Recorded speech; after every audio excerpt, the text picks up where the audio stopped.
tecido também, né? Um disco que está extruso, um corpo vertebral que está alterado. Então, a gente sempre tem uma ligação direta, né, entre dor e dano tecidual. Então, isso daí está presente, né, quando a gente fala de dor, a gente entende dor como sinônimo de lesão de tecido.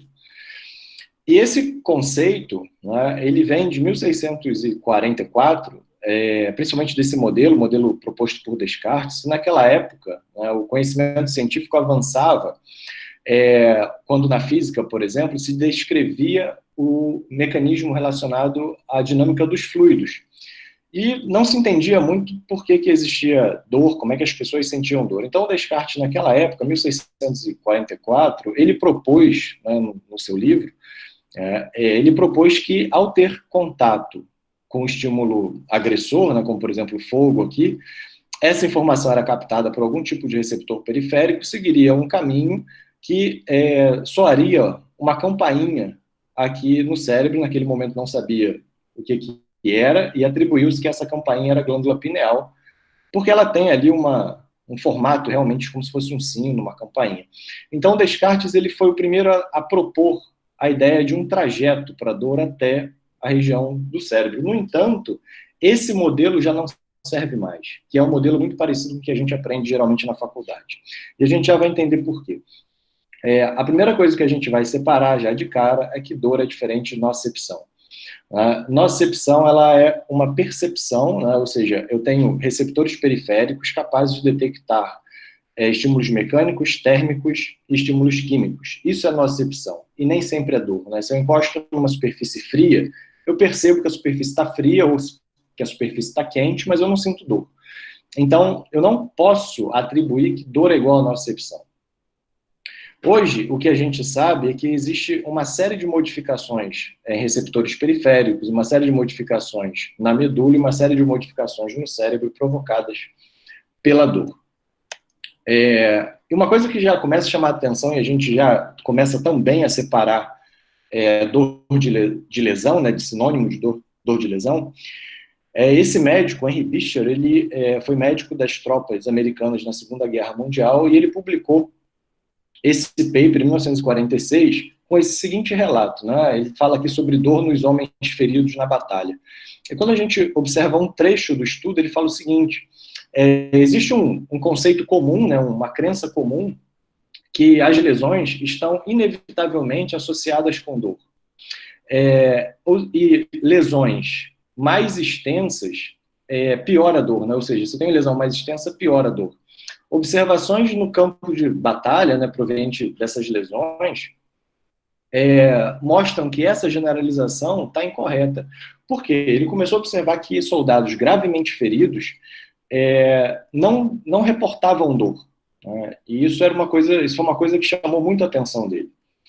E esse estudo também faz a gente ter uma percepção diferente em relação ao conceito de dor. O que eles fizeram aqui? Eles pegaram uma barra de ferro, né, uma barra de metal, na verdade, com uma temperatura de menos 20 graus Celsius, a barra sempre estava a menos 20 graus, e eles fizeram vários procedimentos, né, e eu vou dizer aqui como é que eram esses protocolos. Ele tinha o seguinte protocolo: podia acender uma luz vermelha e o participante era orientado que quando acendesse a luz vermelha a barra era quente, mas na verdade ela sempre foi fria. Quando acendesse a barra azul era fria. Tá? Então, a luz podia acender ao mesmo tempo que tinha o estímulo. Tá? Então, acendia a luz, a pessoa encostava o estímulo. Ou, acendia a luz, dava 1 a 2 segundos, a pessoa encostava o estímulo. Então, essa era a primeira condição: o tempo em que a luz acendia e o tempo que a barra encostava na pessoa. E o outro protocolo estava relacionado com uma situação a pessoa olhava para a mão e a outra situação a pessoa só olhava para a luz. E olha que interessante isso. Quando a pessoa estava olhando para a mão, tá, e acendia a luz vermelha, a percepção de intensidade de dor era muito maior do que se acendesse a luz azul e a pessoa estivesse olhando para a mão. Se a pessoa não estivesse olhando para a mão, né, como nessa situação aqui, mas acendesse a luz vermelha, a intensidade de dor era maior do que aqueles que viram a luz azul. Em relação a esse delay aqui que acontecia, né, que foi chamado de warning, né, de aviso, quando acontecia o aviso, ou seja, acendia a luz e dava ali 1 ou 2 segundos para a pessoa encostar o probe, o que eles observaram? Que acendia a luz vermelha, a sensação de desconforto era muito grande do que quando acendia a luz azul. E quando eu não tinha sinal, quando eu não tinha o warning, mas acontecia ao mesmo tempo, né? Acendia a luz e encostava a barra, ao acender a luz vermelha, a percepção de desconforto também foi maior do que aqueles que viram a luz azul. E isso também foi para a percepção de temperatura. Então, a gente já começa a entender que existem diversos fatores relacionados aí com esse processo de percepção de dor. E um outro estudo interessante aqui mostra o seguinte, que nesse estudo eles separaram as pessoas em 2 grupos, deram um estímulo térmico a 48 graus, que é um estímulo doloroso, mas falaram para um grupo de pacientes o seguinte, eu vou vou dar esse estímulo térmico em vocês, mas a maior parte das pessoas julga esse estímulo como fraco, a intensidade de dor é baixa. E para o outro grupo, falou que a maior parte das pessoas julgam que esse estímulo é muito forte. Quem recebeu a informação que isso era muito forte, classificou também a intensidade de dor como alta, e quem recebeu a informação de que esse estímulo gerava uma dor de intensidade baixa, classificou a dor também como sendo baixa. E tem uma série de situações em que a gente vê que a intensidade de dor é separada da extensão de lesão, né? Então, como é que a gente explicaria a dor que a gente tem quando a gente faz um corte que não é nem perceptível, aquele corte com papel? Né? Como é que a gente explicaria a dor do membro fantasma? E em situações onde existem rituais, né? Situações onde a cultura está presente, né? Depois, quem quiser dar uma olhada sobre o ritual da formiga tucandeira no YouTube, é um ritual de passagens de tribos amazônicas em que a pessoa usa uma luva repleta de formigas, considerada uma das formigas mais venenosas do mundo.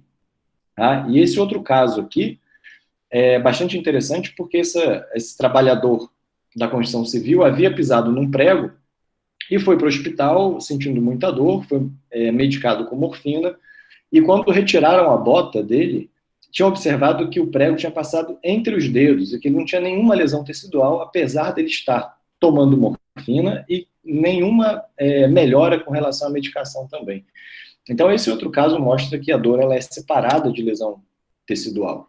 No entanto, quando a gente tem lesões agudas, a lesão tecidual pode estar presente. Então, você imagina uma pessoa que sofre aí uma entorse de tornozelo, ela tem uma lesão ligamentar, né, ela tem liberação de substâncias pró-inflamatórias, faz edema, e ela tem uma dor aguda. Né? A dor aguda aqui não é intensidade, é tempo. Tá? Então, a gente vai classificar a dor de acordo com o tempo em aguda e crônica. Então, dor aguda é até 3 meses. E a função da dor aguda geralmente está relacionada à presença de lesão tecidual e ela tem uma função protetora.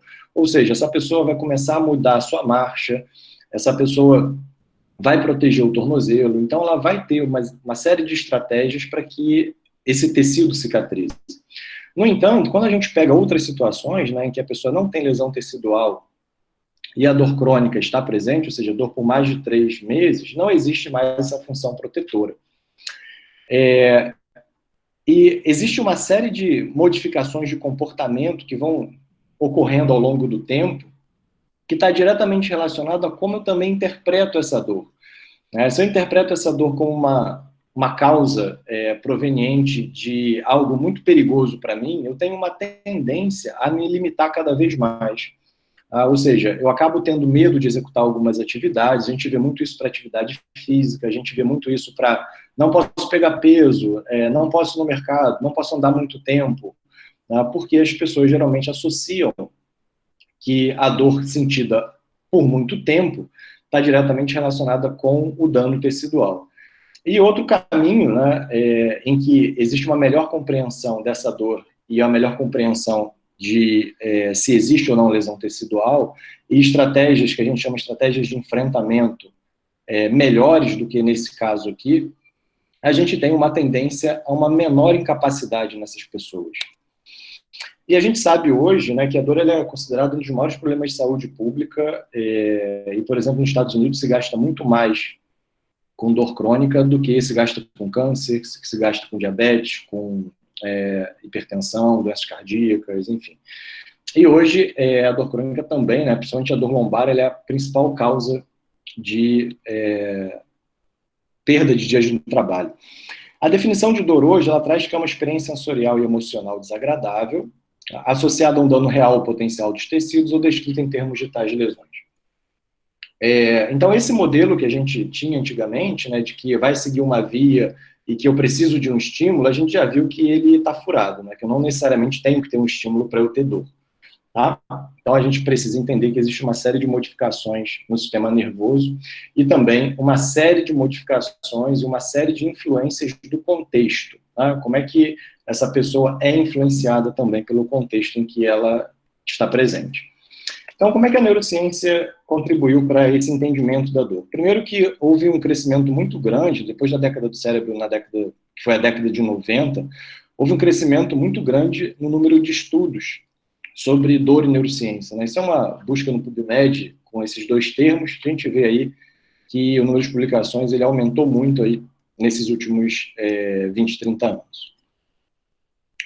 E hoje a gente tem diversas possibilidades para estudar a dor usando neuroimagem. Né? Então, a gente não vai falar especificamente dos métodos de aquisição, de métodos de análise, mas a gente tem várias formas de se estudar dor hoje, como é que o cérebro processa essa informação. O que a gente consegue hoje saber em relação à dor é que a gente não tem uma única área que processa a dor, a gente tem uma rede de áreas que processam a dor e processam uma série de outras coisas, que não são áreas específicas para a dor. Né? Entre elas, por exemplo, a gente tem áreas, né, como córtex somatosensorial primário e secundário, que são áreas sensoriais, onde há a representação do corpo no cérebro, mas a gente também tem áreas que a gente pode definir como áreas cognitivo-emocionais, relacionadas com comportamento, tomada de decisão, detecção de ameaça. Tá? Então, essas áreas também processam a dor. E aqui no tronco encefálico, a gente tem uma série de outras regiões, que são regiões que modulam a dor. Modulador significa que eu posso mandar uma informação para a medula que eu faço uma inibição nessa sinapse, ou seja, do que está vindo da periferia, mas eu também posso mandar informações e potencializar essa sinapse. E essa zona modulatória, ela é totalmente influenciada por áreas cognitivo-emocionais, né? Principalmente uma ligação aqui entre córtex pré-frontal, amígdala e a substância cinzenta periaquedutal. Então, dependendo do que aconteça nessas áreas cognitivo-emocionais, eu posso ter uma informação que vai ser inibitória para a medula ou uma informação de aumento dessa atividade no corno posterior. E hoje a gente tem uma série de teorias, né? As teorias mais recentes hoje mostram que é possível que o córtex pré-frontal, o vento medial, junto com o núcleo accumbens, essa conexão córtico-striatal, ela tenha uma influência grande modulatória sobre a dor. Né? Então, em situações de prazer, por exemplo, onde você tem um núcleo accumbens mais ativo, as pessoas costumam não sentir dor. Né? Então, é aquele paciente que reclama de dor todo dia, mas ele passa um mês viajando e não sente dor nenhum dia. Tá? Então, é possível que essa conexão entre o córtex pré-frontal e o núcleo accumbens, ele tem alguma influência modulatória sobre a substância cinzenta periaquedutal e também sobre a inibição descendente. Mas é interessante destacar também aqui, né, que existe uma série de outras possibilidades para você ativar essa via modulatória descendente. Né? E um grande exemplo é o exercício. A gente escuta bastante falar que a gente precisa fazer exercício. As pessoas com dor crônica, principalmente, precisam fazer exercícios porque a gente aumenta essa modulação descendente. Tá? E o que temos hoje em relação ao que acontece em pessoas com dor crônica, a gente tem uma série de modificações estruturais e funcionais no cérebro provocadas pela dor. Então, a gente já pode considerar que a dor ela é um drive para a neuroplasticidade. Ela contribui, ela estimula, ela faz com que diversas áreas do cérebro sofram neuroplasticidade. Isso significa, desde você ter modificação de conexões entre as áreas, como, por exemplo, modificações de substância branca, significa você ter padrões de atividade cerebral diferentes, Isso significa também você ter, por exemplo, ou diminuição ou aumento da substância cinzenta. Tá? Então, a dor, ela gera uma série de modificações, né? A dor crônica gera uma série de modificações no cérebro. E a gente tem hoje teorias que trazem a chamada neuroinflamação. Né? Essa neuroinflamação, ela é mediada pelas células da glia. Antigamente achava-se que as células da glia tinham uma função apenas de sustentar os neurônios. Hoje sabe-se que as células da glia, né, principalmente por estudos de ciência básica, a gente sabe que as células da glia, elas têm uma função como se fosse o sistema imunológico do sistema nervoso. Então, o que a gente tem observado em relação a essa neuroinflamação?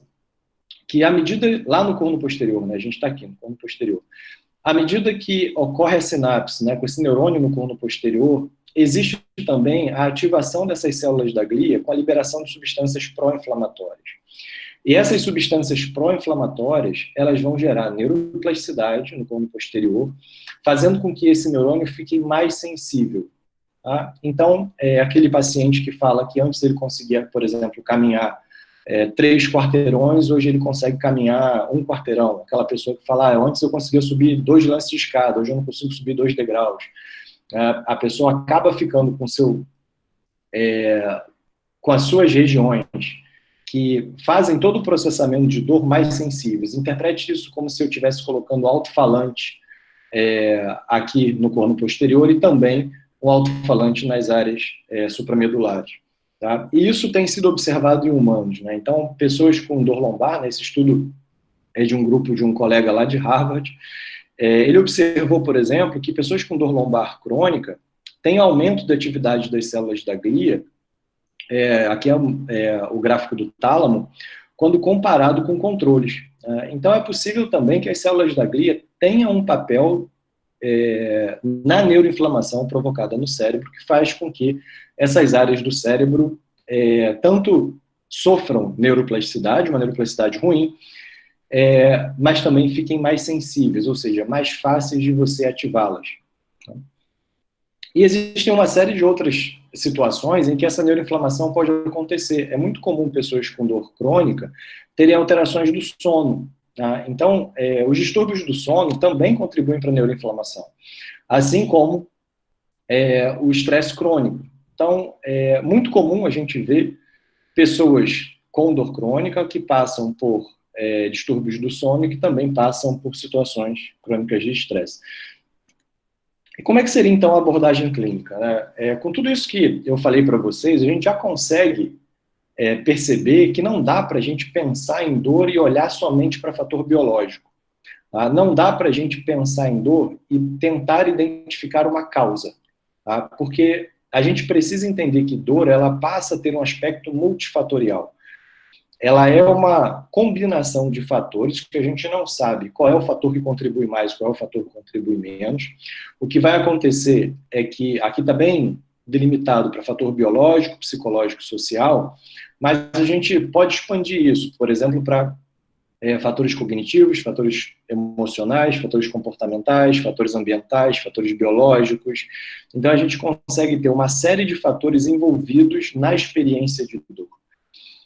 Em alguns pacientes eu vou ter muito fator biológico presente e um pouco de social e um pouquinho menos de psicológico, mas eu vou ter também pacientes em que eu tenho muito fator psicológico envolvido, como, por exemplo, medo do movimento, distúrbios de humor, como depressão, transtornos de ansiedade, uma série de alterações psicológicas que já eram do paciente ou se desenvolveram pela condição de dor que esse paciente apresenta. Por exemplo, só para a gente entender, né, o fato de uma pessoa hoje ter depressão, isso é um fator de risco, né, aumenta o risco dessa pessoa em praticamente 4 vezes para essa pessoa desenvolver dor lombar crônica, só o fato dela ter depressão. Então a gente consegue entender que a dor ela já não pode mais ser vista como um fator biológico e que eu preciso fazer uma série de exames. Então, eu passo a entender a dor e olhar para aquele bonequinho, né, aquela ilustração lá do Descartes, entendendo sobre neurobiologia do estresse, entendendo sobre como é que a memória pode influenciar, entendendo sobre plasticidade cortical, plasticidade medular, sistema neuroimune com as células da glia, sensibilização central. Então, tem uma série de eventos acontecendo no sistema. Aqui não dá para eu sempre pensar que uma dor que o paciente sente, por exemplo, na lombar, é provocada por um desgaste do disco. Tá? É um pensamento que acaba ficando muito restrito para uma condição que é de extrema complexidade. E o que a gente tem hoje, né, por conta dessa dificuldade na compreensão do que é a dor crônica, de uma maneira geral, a gente tem uma série de problemas. Isso não é só no Brasil, mas aqui eu trouxe um panorama do Brasil. A gente tem uma série de tratamentos que são propostos que são ineficazes para a dor, ou seja, essas pessoas estão sendo tratadas com condutas que não são eficazes para a dor. Essas pessoas passam pelo que a gente chama over-medicalization, que são aquelas pessoas que tomam uma série de medicamentos e muitas vezes elas não precisavam. Elas sofrem o que a gente chama de overdiagnosis, que é uma série de diagnósticos. Né? É muito comum um paciente com dor crônica chegar para a gente e falar assim, eu tenho artrose, eu tenho fibromialgia, ela vem com uma série de diagnósticos. Tá? Então, isso vem muito do overdiagnose, né? Aquela formação médica, né, da área médica, de uma maneira geral, de tentar achar uma causa para uma condição. Tá? Passam por overtreatment, que é ser tratada excessivamente. Tá? Isso, independente do tipo de tratamento, pode ser cirúrgico, pode ser medicação, pode ser tratamento da fisioterapia, ela faz uma série de tratamentos também que ela não precisava. E over-utilization do sistema de saúde, ou seja, ela usa muito o sistema de saúde. Só para vocês terem uma ideia, a gente fala muito da crise de opioide, né, e a gente fala assim, no Brasil não tem crise de opioide, porque aqui o SUS não dá opioide, e opioide é caro. Um estudo feito que acompanhou a prescrição de opioide, né, pelo sistema da Anvisa, o opioide ele é controlado, então eles quantificaram quantos opioides foram vendidos ao longo de 2009 e 2015, ele observou um aumento de 465% na prescrição de opioide. Esse outro trabalho mostra que de 95 a 2014 houve aumento, isso aqui para dor na coluna, né? Aqui é opioide de uma maneira geral, mas a maior parte dos opioides usados aqui era a codeína, que é usado bastante para dor. 226% no número de cirurgias para a coluna. Isso significa 540% a mais nos custos da cirurgia. Então, a gente tem aí uma série de condições em que o sistema de saúde acaba sofrendo por uma falta de conhecimento sobre dor. Para vocês terem uma ideia, né, o simples fato de se solicitar um exame de imagem para pessoas com dor lombar aguda fez com que esse paciente tivesse maior custo, um maior número de procedimentos e um maior número de faltas no trabalho, apenas por ter pedido um exame de imagem quando ele estava com dor lombar aguda. Né? Só para vocês entenderem isso, a gente não tem recomendação de solicitar exame de imagem se a dor do paciente não persiste por mais de 6 semanas. Você só pode pedir exame de imagem para dor lombar aguda, para as dores lombares que não tiveram causa, né, como por exemplo, não teve um trauma, não tem um tumor, não tem uma história de uma doença grave, é uma dor lombar que a gente chama não específica, a gente só tem indicação para solicitar esse exame se a dor permanecer por mais de 6 semanas. Então, se você tem dor hoje, você vai no médico durante a semana, ele te pede um exame, há grande chance de você gastar mais com a sua saúde, de você fazer mais procedimentos, como, por exemplo, fazer fisioterapia quando você não precisaria, e você faltar mais ao trabalho. E quais são as perspectivas futuras? Existe uma série de novas tendências em relação à neurociência, que diz principalmente a como explorar aquela via do córtex pré-frontal com o núcleo accumbens. Como, por exemplo, técnicas como a terapia cognitivo-comportamental, e para pessoas em que existe maior resposta periférica, técnicas periféricas, como, por exemplo, terapia manual, ou mesmo qualquer outro tipo de técnica periférica. Mas a gente tem aí uma perspectiva de se entender mais sobre esse circuito no futuro, tá? Para que a gente desenvolva novos métodos e novas intervenções. Isso ainda não está muito claro para a gente. Como, por exemplo, a gente tem hoje a educação em dor e as estratégias comportamentais, que são estratégias de automanejo, né? Ensinar a pessoa a lidar melhor com a dor, tem sido um grande recurso em termos de intervenção para a dor. A gente não sabe sobre deslocamento da atenção, como é que isso pode ter efeito para as pessoas com dor. A gente tem alguns trabalhos de deslocamento de atenção para injeção em criança. A gente não sabe como técnicas de respiração podem influenciar, a gente não sabe como a meditação pode influenciar. Existem alguns trabalhos alguns ensaios clínicos sobre meditação para dor crônica, mas eles ainda não são conclusivos. A gente acabou de fazer uma revisão sistemática e a gente viu que para dor lombar crônica, a meditação ela não tem ainda, a gente não consegue bater o martelo que ela é efetiva. A estimulação, a TMS, né, a estimulação magnética transcraniana, a exposição gradual ou ao vivo, ou seja, você realmente expor o paciente àquela atividade que ele tem medo, como, por exemplo, eu tenho medo de dobrar a coluna, eu tenho medo de levantar o braço, e você expor essa pessoa gradualmente a essas atividades, né? Os exercícios e os procedimentos com realidade virtual. Então, alguns que estão com interrogação, a gente ainda não tem muita evidência sobre isso. Bem, então, em relação ao material para profissionais, depois eu convido vocês a visitarem lá o site do Pesquisa em Dor. A gente tem uma série uma área para profissionais, com questionários, com jogo de tabuleiro para ensinar sobre dor para os pacientes, né? A gente tem uma série de manuais. Para o paciente, a gente tem cartilha, a gente tem vídeos, a gente tem uma intervenção online que explica, né, ao longo de um caminho aqui, todos os fatores que podem influenciar na dor, né? Então, é um caminho, depois vocês podem explorar, que explica as possíveis influências sobre a dor. E a gente tem uma área para crianças, né, com um livro chamado Uma Jornada para Entender a Dor. Esse livro foi desenvolvido recentemente e é um livro para criança, é uma história em quadrinho para crianças aí de 8 a 12 anos, que explica a dor para as crianças, né? Então, explica sobre neurônio, explica sobre como o comportamento pode influenciar na dor, né? E a dor em criança, né, a dor crônica em criança, ela é muito mal vista também, porque acreditava-se até pouco tempo que criança não sentia dor, né? Como existem uma série de relatos que antigamente os procedimentos feitos com recém-nascidos eram feitos porque as pessoas não sentiam, os recém-nascidos não sentiam dor, né? Então, se eu não me engano, até na década de 50, esses procedimentos eram feitos sem anestesia porque dizia-se que o sistema nervoso não estava totalmente maturado e essas crianças não iam sentir dor. E a gente sabe que isso hoje não é verdade. Eu também convido vocês a visitarem o site da IASP. Lá no site da IASP, que é a Associação Internacional para o Estudo da Dor, tem o SIG, né, chamado Pain, Mind and Movement. Eu convido vocês para conhecerem o que a gente faz lá. Gente, esse é o site do Pesquisa em Dor, esse é o Instagram do Pesquisa em Dor, esse é meu Instagram, quem quiser depois entrar em contato pelo Instagram, fica à vontade, adicionar, fica à vontade, e esse é meu e-mail para quem também quiser depois entrar em contato. Obrigado, gente, era isso.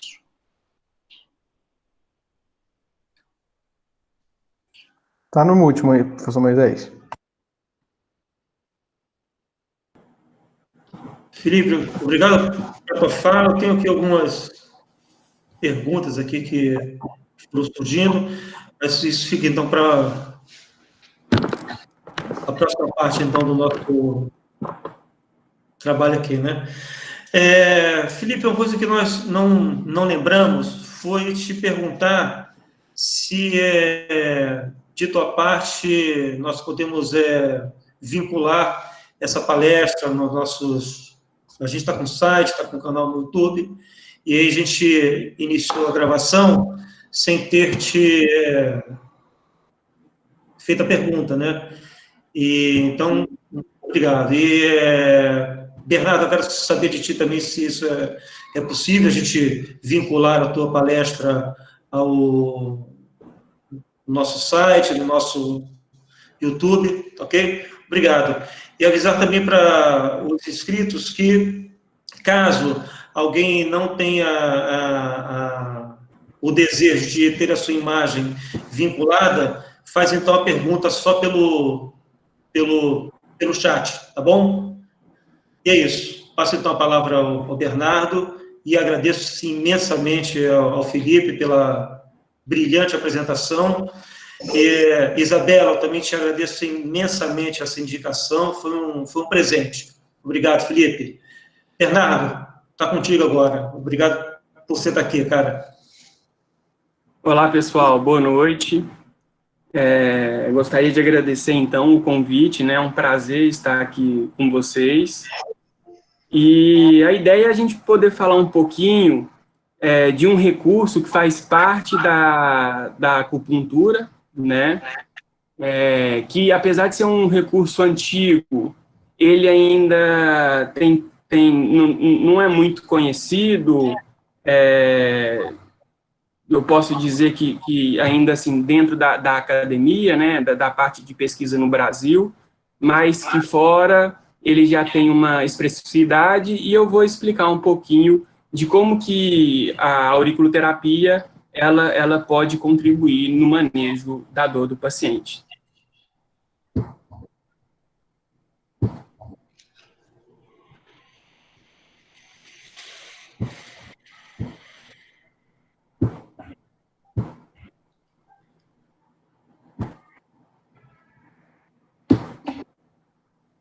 Vocês conseguem ver minha tela? Ainda não, Bernardo. Agora foi. Foi. Então, o tema da nossa conversa aqui é sobre efeitos da auriculoterapia na dor, né? Quando eu digo efeitos, eu estou falando de uma forma ainda muito genérica, né? Porque eu posso ter efeitos a nível fisiológico, eu posso ter efeitos clínicos, né? Então, o que seriam esses efeitos, né? Então, agora, no início da minha fala, eu vou trazer um pouquinho do conceito de efeitos, de auriculoterapia, e aí a gente vai passar um pouquinho pelo que tem de pesquisa básica, né? Qual que é a plausibilidade biológica por trás da auriculoterapia, quem são alguns dos pesquisadores brasileiros que estão engajados na pesquisa, né, neste recurso, e o que a gente possui de evidência clínica, e quais são as respostas e perguntas que ela traz e deixa para a gente, tá? Falar em efeito, então, a gente precisa fazer uma divisão, né, do que significa esse termo e em qual contexto eu estou analisando, né? A gente tem um efeito, que é o efeito, que eu poderia dizer que é o efeito popular, né? É o efeito que você vê na clínica, né? Se o paciente, ele melhorou, se ele relatou melhora da dor, se o paciente apresentou um movimento de melhor qualidade, parou de mancar, por exemplo, se o paciente relatou melhora do sono, porque como o professor Felipe bem disse, né, tem um impacto da dor para outras dimensões da vida e outras funções, né, como também os fatores pessoais e fatores ambientais também impactam na dor e na incapacidade desse paciente, né. Mas, quando a gente começa a querer estudar o efeito, e a gente fala de efeito, a gente tem que entender que o efeito que a gente percebe na clínica é um efeito que, em pesquisa, se denomina de mudança de desfecho, tá? Então, se o seu paciente, ele chega relatando uma intensidade da dor, e após um curso do tratamento, né, ele relata, olha, eu melhorei da dor, e aí você, às vezes, tenta quantificar um pouco e se utiliza muito, o paciente melhorou 20%, o paciente melhorou 30%, né?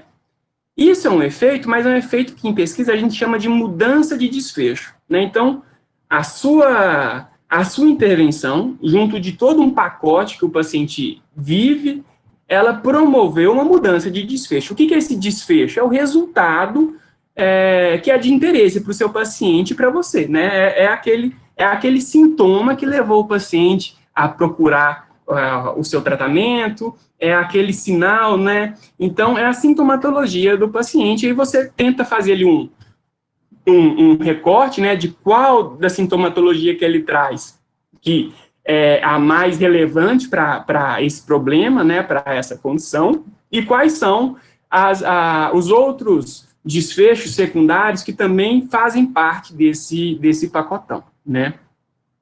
Mas, quando a gente fala de políticas públicas em saúde, a gente sabe que um sistema de saúde, ele precisa optar por recursos que promovam maiores efeitos, e que esses efeitos, eles se devam também a um efeito específico, e não só o que a gente chama dos efeitos inespecíficos que estão relacionados aos confundidores, tá?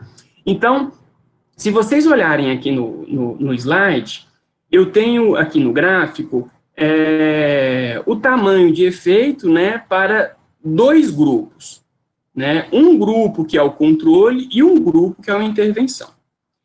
A coluna da esquerda, vocês vão ver aí um valor, né, que pega mais ou menos metade do nosso gráfico, e a coluna da direita, você tem um efeito total, né, somando o azul e o amarelo, que passa um pouquinho dessa coluna do grupo controle, né? Bernardo, Oi? o seu slide ainda está naquela configuração inicial do PowerPoint. Desculpa, ele não passou? Não, só está naquela página inicial de Então, tá. Deixa eu ver se eu consigo resolver esse problema. Acho que se você voltar para a apresentação e retornar, eu acho que é melhor. Então, tá.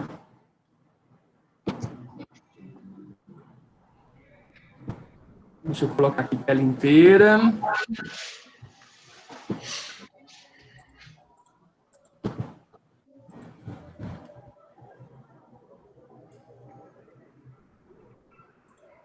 Pessoal, eu vou trocar aqui para uma página da internet. Vocês viram a página da internet? Sim. Sim. Então tá. Então agora eu vou colocar na minha apresentação de novo e vou ver se ela vai rodar, tá bom? Rodou? Foi. Então tá. Então eu estava falando desse gráfico, viu, gente? Desculpa aí. Então vejam bem, né? É um gráfico em duas colunas. Cada coluna ela representa o efeito da intervenção de um grupo, né? E vocês têm que notar, olha a coluna da direita, que eu tenho um efeito total, que ele é composto por efeito inespecífico e efeito específico, né? Então, na sua clínica, né, no seu ambiente de trabalho, todo atendimento que você realiza, você vai ter um efeito total, que é essa mudança de desfecho, tá? Só que para os sistemas de saúde, eu preciso avaliar uma palavra que é muito utilizada na boca das pessoas, mas que é pouco compreendida também, eu acredito, na boca das pessoas, que é a de eficácia ou efetividade, tá? É muito comum o clínico dizer, meu tratamento foi eficaz. Eficácia, gente, ele é um termo que, dentro do contexto da pesquisa, ele está relacionado ao efeito específico de uma intervenção. O quanto que aquela intervenção de interesse promoveu um efeito maior quanto comparado com uma intervenção controle, um grupo controle que não fez nada, que tomou um placebo e tudo mais, tá? Então, esse efeito específico, ele é estimado pelo um cálculo da diferença das médias. Então, eu calculo qual foi a média do grupo controle, qual foi a média do grupo intervenção, e a subtração, a diferença dessas médias, vai me mostrar o efeito específico. Então, só é eficaz aquela terapia que foi avaliada por um tipo de estudo, que é um ensaio clínico controlado, randomizado, né, onde ele conseguiu estimar esse efeito específico. Tá? Então, o clínico do dia a dia, ele não consegue saber se o tratamento dele é eficaz, porque ele não consegue controlar esses fatores de confusão.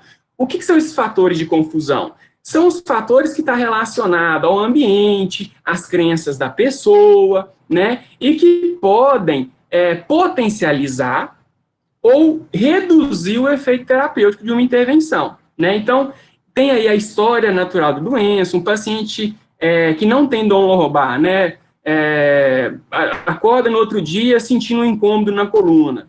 O esperado é que com uma semana, 2 semanas, esse problema regrida, né? Então, se coincidir ele fazer um tratamento e aí o profissional, olha, com 2 semanas ele melhorou, não necessariamente foi o seu tratamento. Pode ter sido a história natural da doença. Tem um paciente bonzinho que quer te agradar e fala, não, o seu tratamento foi bom, eu melhorei. A expectativa do paciente com tratamento, né? O próprio efeito placebo e outros efeitos que a gente não precisa abordar no momento, tá? Mas estima-se na literatura que esses efeitos confundidores, efeitos inespecíficos, eles são responsáveis por cerca de 30 a 40 na mudança de desfecho da sua intervenção, do seu tratamento, tá? Então, a primeira coisa que a gente precisa entender aqui é que quando eu estou falando de eficácia, eu estou falando do efeito específico, né? E quando eu estou falando de auriculoterapia? Se você entrar agora na PubMed, se você entrar na Pedro, se você entrar na Cochrane, se você digitar esse termo que é o mais conhecido, que é auriculoterapia, vai aparecer aí um número X de estudos. Só que você precisa saber quais são os sinônimos desse descritor em saúde para você ampliar a sua busca, tá? Então, a auriculoterapia, ela possui um outro descritor em saúde, que é o ear-acupuncture, ou acupuntura auricular, tá? As pessoas banalizam o uso desse termo, né? Então, consideram a auriculoterapia como se fosse um grande guarda-chuva, né? Mas, na verdade, a auriculoterapia, ela tem uma origem mais europeia, né? Mais ocidental, e os métodos de estímulo é um pouco diferente, os referenciais teóricos, e a acupuntura auricular, ela tem uma ligação com a medicina tradicional chinesa, ela é mais milenar, ela já estava descrita nos clássicos da medicina tradicional chinesa, né, que já eram compilados aí em 500 a.C., 500 depois de Cristo, 1000 depois de Cristo, e o clássico mais recente, 1600 depois de Cristo, né? Então você já tinha aí pelo menos uma citação do uso do pavilhão auricular para tratar as disfunções do corpo, né? Então, eu vou utilizar o termo auriculoterapia como se fosse esse guarda-chuva, mas quando eu falo de auriculoterapia, eu estou falando dessa a indução de uma terapia através do pavilhão auricular, tá bom, gente? E quais são os outros sinônimos? Eu tenho acupuntura auricular, ear-acupuncture, auriculomedicina, a acupressão auricular, a terapia auricular, acupuntura auricular de campo de batalha, eletroacupuntura auricular, estimulação auricular transcutânea, tá certo? Então, existem vários termos. Então, se você for fazer uma busca rápida na internet, ou uma revisão sistemática, você tem que conhecer quais são os termos dessa terapia, tá? E aí, aqui na imagem, eu mostro alguns recursos de indução do estímulo terapêutico, né? O mais comum é o uso de uma semente de mostarda, que tem uns 2 milímetros em cima de um ponto, né? O uso de agulha, um aparelho de eletroestimulação, né? Transcutânea, e até mesmo o uso do laser para estimular esses pontos, né? O que é o bacana dessa terapia? É que então, a acupuntura auricular, que é um tipo de acupuntura, né? A OMS, ela identificou que vários países no mundo já realizam essa forma de terapia, né? Tantos países com sistemas públicos de saúde, como o NHS, né, o Sistema Nacional de Saúde Britânico, na Inglaterra, Escócia, né, Irlanda, o nosso próprio sistema, o SUS, né, que desde 2006 institucionalizou algumas práticas integrativas e complementares no nosso sistema de saúde, seguindo as recomendações da OMS, que é essa aí da esquerda, né, e até mesmo o sistema privado, como o americano, ele possui no NIH, ele possui um Centro Nacional de Pesquisa em Medicinas Complementares e Integrativas, e faz também recomendação desse recurso, né?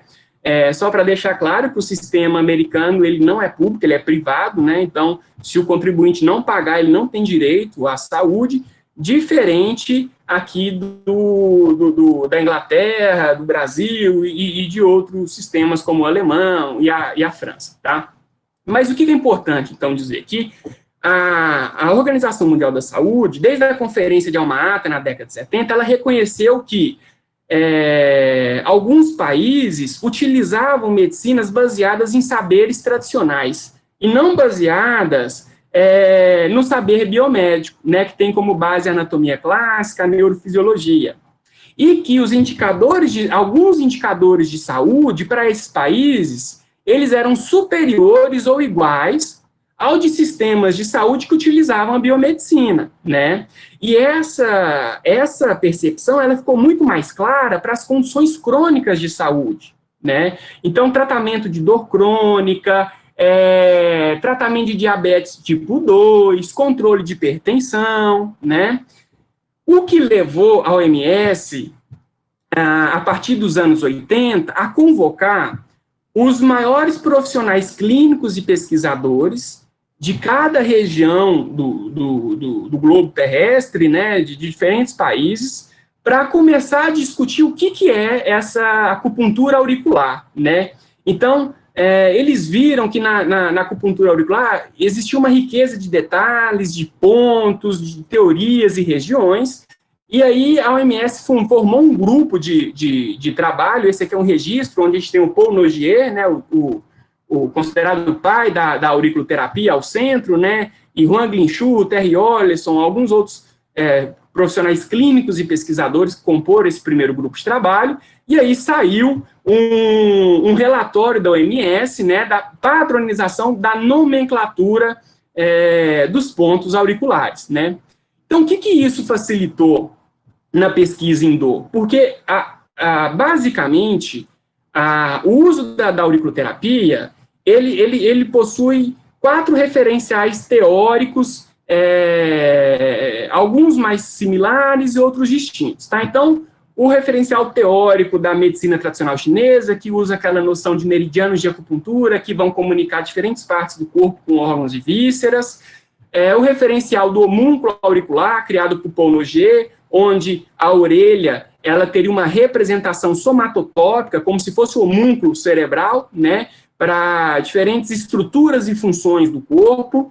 A teoria dos folhetos embrionários, que é mais citada em livro, mas eu nunca vi nenhuma pesquisa com ela, pois se sabe que a orelha ela é formada pelos 3 folhetos, então eu teria ali uma região da orelha que estaria responsável pelas estruturas e funções nervosas, né, por causa de um folheto como a mesoderma. Na endoderma eu teria mais as vísceras, né, e no ectoderma aí, ectoderma as estruturas nervosas, e no mesoderma a estrutura musculoesquelética, né.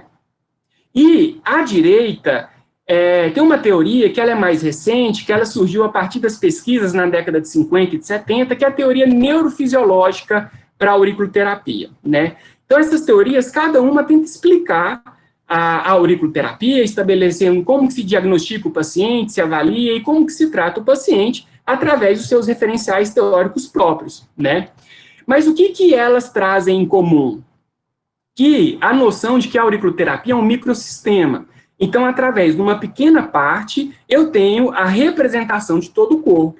Então, nesse desenho esquemático, um paciente com uma dor no estômago, a região da orelha que possui uma representação somatotópica, como se fosse um mapa, ela estaria ativa, ela estaria dolorosa a palpação, ela poderia ter alguma mudança na sua morfologia, mudança de cor, formação de vaso, aparecimento de mancha, certo?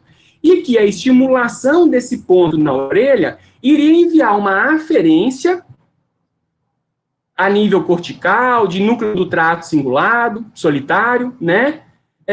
Que também causaria aí uma resposta inibindo essa dor visceral ou musculoesquelética, né?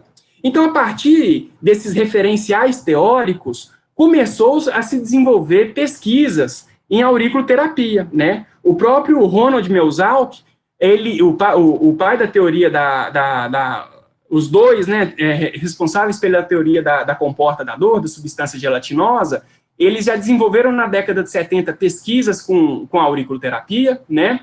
Mas o primeiro estudo que tentou validar essa teoria foi do professor Terry Oleson, que é um americano, e que foi publicado na PEN em 1980, né? Então, o que ele pegou? Ele pegou em ambulatório pacientes com queixa de dor musculoesquelética, né? E aí ele colocou um avaliador para fazer a entrevista, a anamnese, que preenchia um formulário. Esse avaliador saía, preparava um paciente deitado numa maca só com a cabeça e as orelhas de fora, e vinha um segundo avaliador fazer a técnica de palpação auricular, né? Porque a teoria da auriculoterapia é que se eu estou com dor na minha lombar, a minha região terço médio de anti-hélix da orelha, uma estrutura anatômica, ela vai estar sintomática, álgica, a palpação com o dedo, né? E o que ele encontrou, né? Então, ele não é um estudo metodológico de qualidade, né, para validação, mas ele encontrou uma associação onde 75% dos pacientes com queixa de dor lombar apresentavam uma sensibilidade à pressão, né, à pressão digital do dedo, e também uma diferença no potencial elétrico, na passagem de corrente nessa orelha, né, na impedância da pele, na região correspondente à região lombar, né. Então, ele encontrou aí que a cada 10 pacientes avaliados, de 7 a 8 vão apresentar uma correspondência da queixa de dor com a região de acometimento da orelha, né?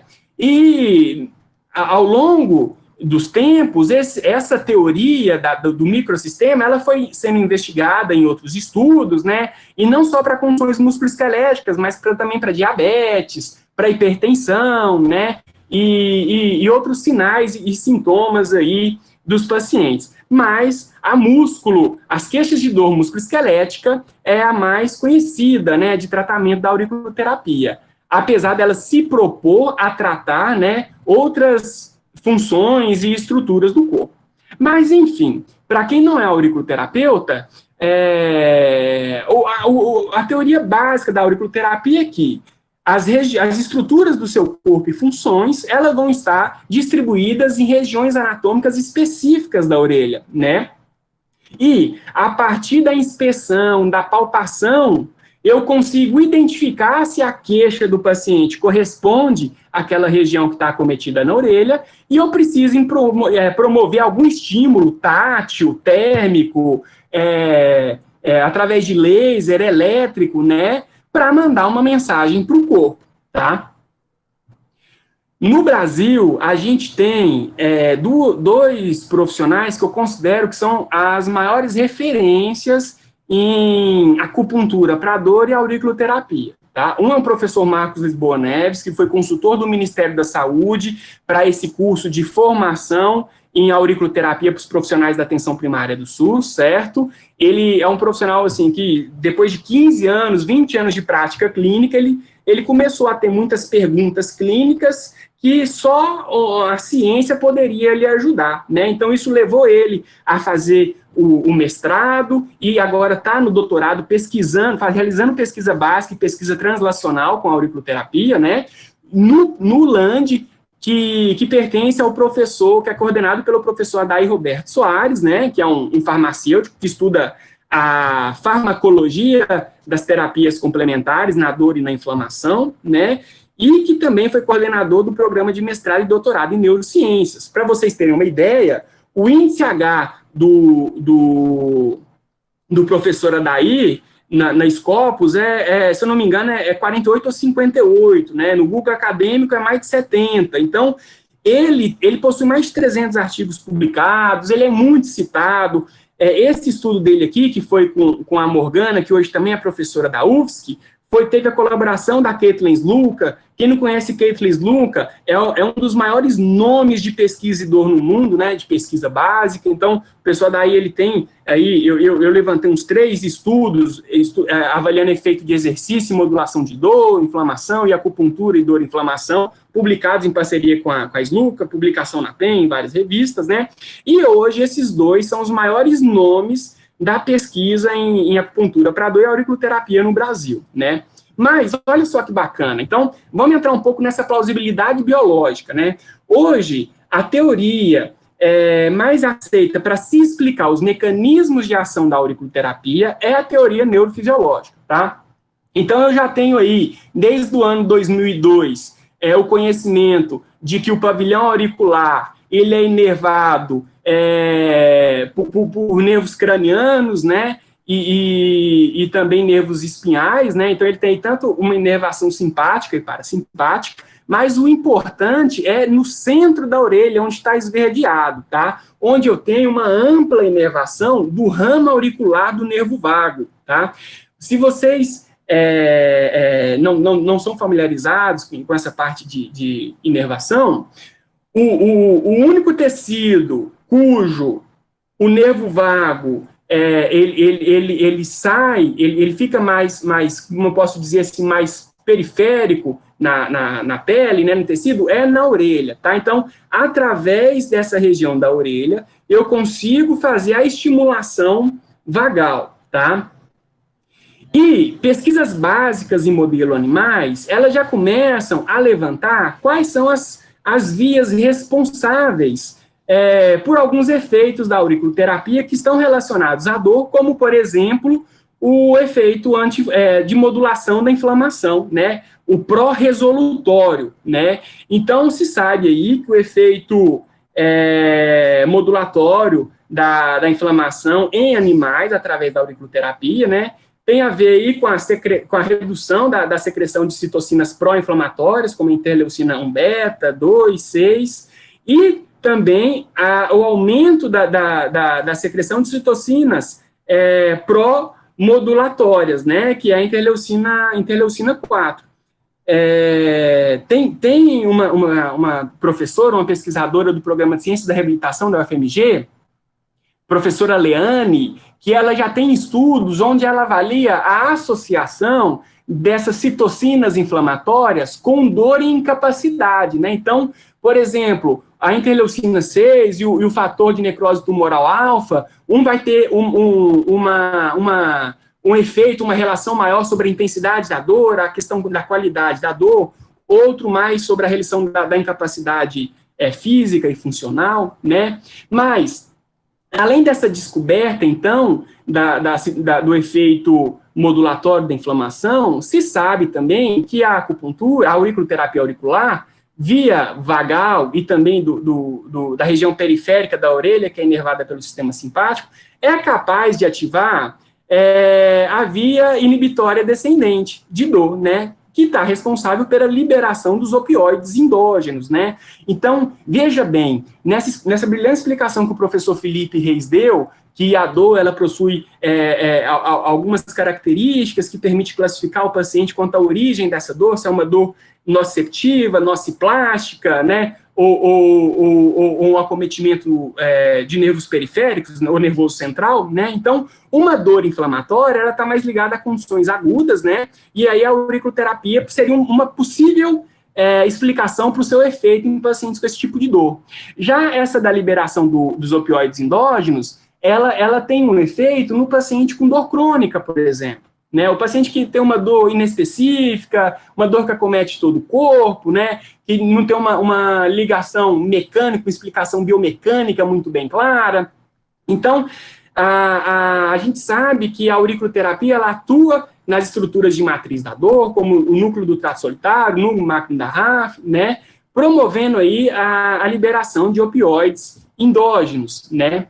E, a partir de 2015, começou a se realizar estudos com ressonância nuclear magnética funcional nos pacientes estimulados com a auriculoterapia, porque eles queriam botar mais a teste outras teorias da auriculoterapia, né? Uma teoria da auriculoterapia é o uso dos pontos de acupuntura. Será que existe especificidade nos pontos de acupuntura? São cerca de 112 pontos que a gente tem na orelha, cada ponto tem aí uma estimativa de 2 milímetros, né? O que é o ponto de acupuntura? É uma região que possui uma riqueza maior de inervação, né? Onde um menor estímulo causaria um maior efeito, né? São pontos também de menor impedância, de menor resistência à passagem de corrente elétrica, né? Então, a estimulação desses pontos levaria, por exemplo, a uma menor intensidade de dose, por exemplo, de pressão naquele lugar, de profundidade de agulha, tá certo? E aí, o que esses estudos com ressonância nuclear magnética avaliaram? Se a estimulação desses pontos auriculares vão estimular diferentes regiões, tanto corticais, mas também no sistema límbico, região de amígdala, que é a região responsável pelos fatores emocionais da dor, tá? Então, está muito relacionado com um paciente com dor nociplástica.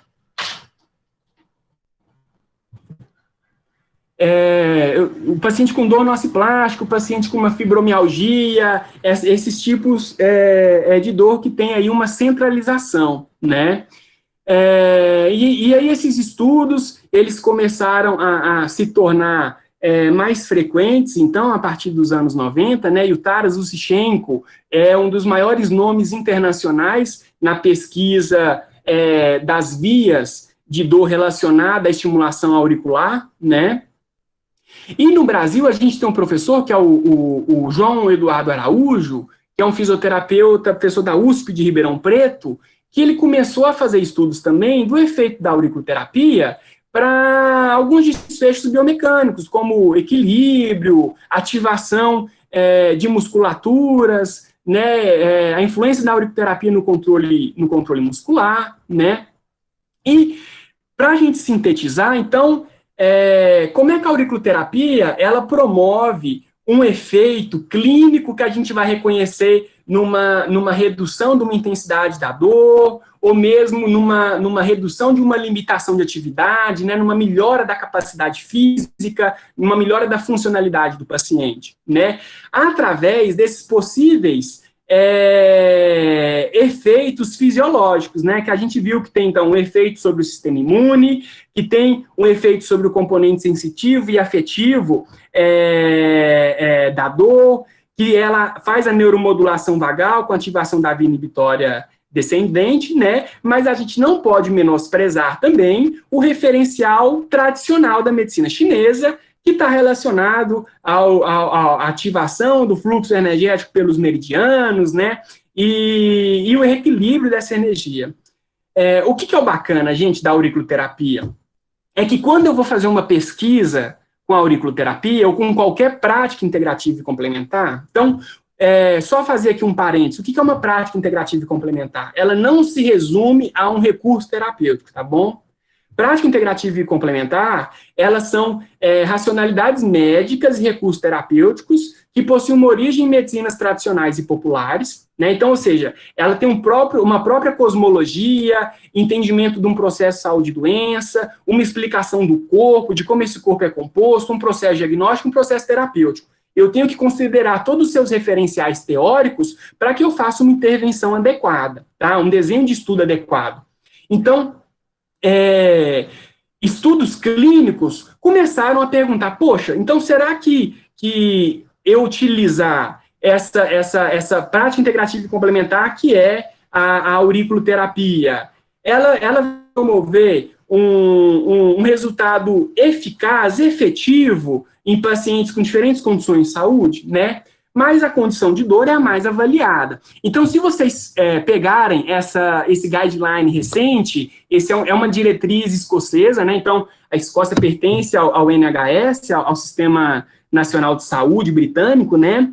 E aí, esse guideline, ele também pertence ao NICE, né? Que é como se fosse um nosso Ministério da Saúde, né? Uma pasta dentro do Ministério, que vai avaliar quais recursos são eficazes ou não para ser reembolsados pelo governo, né? Porque, apesar da Inglaterra ter um sistema público, a organização do serviço é diferente aqui do Brasil, né? Lá, o usuário, ele pode procurar quem que é o seu profissional de atenção primária, né? Que é um clínico privado que presta serviço para o governo, e aí esse clínico vai ser reembolsado caso ele utilize uma terapia que é considerada eficaz pela ANAIS, tá? Para aquela condição de saúde. Então, olha só que legal esse guideline aqui. É um guideline de 2019, né, onde ele traz aqui a força da recomendação, que são as letras, né, que vai de A aí a D, né, e essas forças da recomendação está muito relacionada com o nível de evidência, a qualidade metodológica das revisões temáticas e dos ensaios clínicos, né. Então, olha só, você já vê que ele traz aqui como terapias complementares para a dor, a recomendação da acupuntura, né, com um forte grau de recomendação, nível A, né? Então, a acupuntura deve ser considerada para alívio a curto prazo da dor dos pacientes, tanto com dor lombar como da osteoartrite, né? E aí, a gente sabe, então, que a acupuntura também é um termo genérico, né, para estimulação de pontos no corpo, mas que surgiu na medicina chinesa, e hoje, por exemplo, na Inglaterra, ela é muito praticada no referencial neurofisiológico, que é o que se chama de acupuntura médica, acupuntura ocidental, né? Mas um dos tipos de acupuntura, ou seja, dessa especialidade que é de estimular pontos no corpo, existe a auriculoterapia. E olha que legal, uma meta-análise que essa guideline utilizou. Nessa meta-análise, olha, ela já faz a menção do uso da acupuntura auricular, pode ser efetivo para o tratamento de vários tipos de dor, como um recurso adjunto a outras terapias, comparado ao seu placebo, ao seu sham, comparado ao tratamento habitual, convencional, né, ou mesmo a grupos sem tratamento. Olha a diferença das médias padronizadas, o SMD, 1,84. Então, isso permite a gente estimar qual que é o tamanho de efeito, né, o quanto que esse resultado realmente ele pode ser, assim, não atribuído ao acaso, né, e aí a gente vê que ele possui um tamanho de efeito grande, né.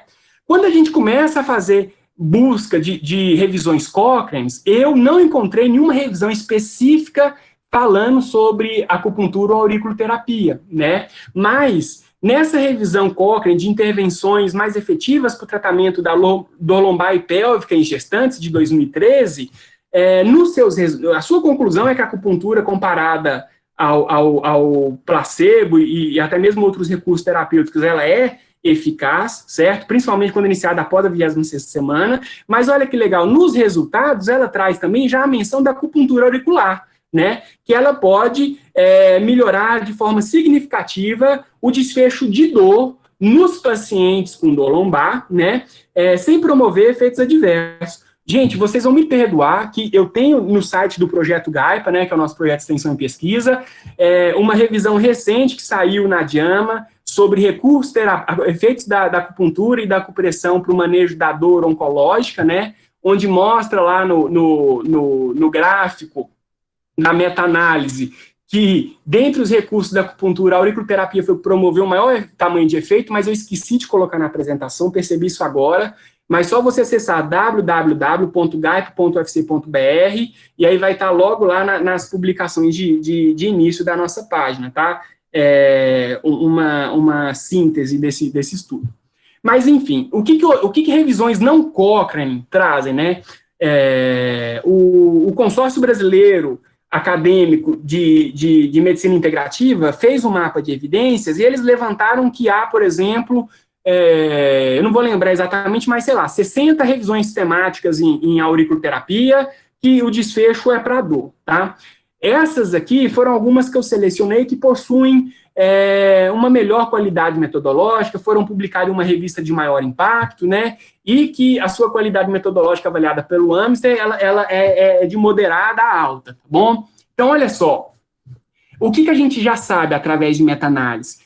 Que eu vou falar auriculoterapia, mas entra tudo no pacote, acupuntura auricular, eletroacupuntura e laser eletroacupuntura, tá? Então, a auriculoterapia é superior ao controle para redução da dor e do uso de medicamentos, que os efeitos da auriculoterapia, né, os efeitos analgésicos, eles podem se manter por um período após finalizado o tratamento em pacientes com dor lombar, né, e até mesmo, não só para a condição crônica, mas para a condição aguda, né, o efeito imediato aí nas primeiras 24, 48 horas, o uso da estimulação do pavilhão auricular com eletroacupuntura, que é o quê? O desenho da direita mostra, então, o estímulo com a agulha, né, do tecido, a lesão do tecido, mais o efeito elétrico, né, de uma corrente despolarizada, aí entra a questão da modulação de intensidade, de frequência e comprimento de onda adequado para isso, né, que a eletroacupuntura, ela possui um efeito imediato, sem efeitos adversos graves. Ah, professor, então quer dizer que existe já muita evidência, ela já bateu o martelo no uso da auriculoterapia para dor? Não, eu não estou dizendo isso. Eu estou dizendo que existe evidência, né, de baixa, moderada qualidade, né, existe pouquíssimas de alta qualidade, mas que leva a gente a olhar a auriculoterapia com outros olhos do ponto de vista científico.